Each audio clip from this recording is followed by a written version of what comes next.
Welcome to information hub.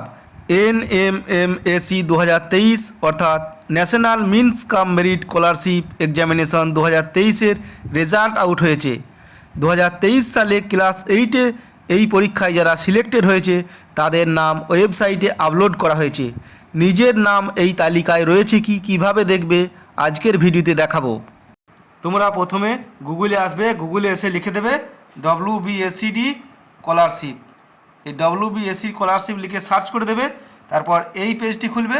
এখানে যে লেখা থাকবে দেখো scholarship portal, school education department, government of West Bengal, এই জায়গাতে ক্লিক করে দেবে।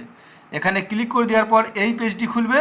এখানে দেখো লেখা আছে NMMAC 2023 district wise selected candidate list, এই জায়গাতে তোমরা ক্লিক করে দেবে। এখানে ক্লিক করে দিলে জেলা ওয়াইজ বিভিন্ন লিস্ট বাড়াবে, অর্থাৎ তোমাদের যে বিদ্যালয়টি যে জেলার অন্তর্গত অর্থাৎ যে এডুকেশন ডিস্ট্রিক্টের অন্তর্গত সেই জেলার লিস্টে ক্লিক করে দেবে। এখানে প্রথমটা আমরা একটা স্যাম্পল হিসাবে দেখাচ্ছি হুগলি ডিস্ট্রিক্ট। এই হুগলিতে ক্লিক করে দিলাম। হুগলিতে ক্লিক করে দেওয়ার পর একটা PDF ফাইল ডাউনলোড হবে। এই PDF ফাইলটা ওপেন করবে। ওপেন করার পর এই যে এখানে দেখো লেখা আছে national means cum merit scholarship examination 2023 school district and name wise merit list of the selected candidate class 8। এখানে তোমাদের নামটা কিভাবে সার্চ করবে, এই এখানে অপশন একটা দেখাচ্ছে দেখো, এই যে সার্চ চিহ্ন, এখানে সার্চে ক্লিক করে দেবে। তারপর তোমাদের নাম অথবা আধার নম্বরটা এখানে লিখে সার্চ করে দিলে তাহলে দেখাবে। এখানে আমি একটা স্যাম্পল হিসাবে দেখাচ্ছি অভিজিৎ।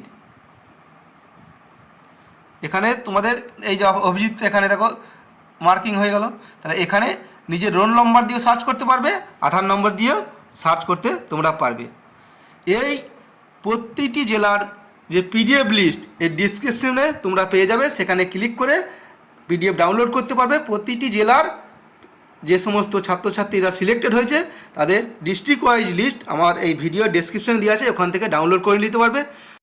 এই পরীক্ষায় যে সমস্ত ছাত্রছাত্রীদের নাম সিলেক্টেড হয়েছে তারা পরবর্তীতে স্কলারশিপ পাবে।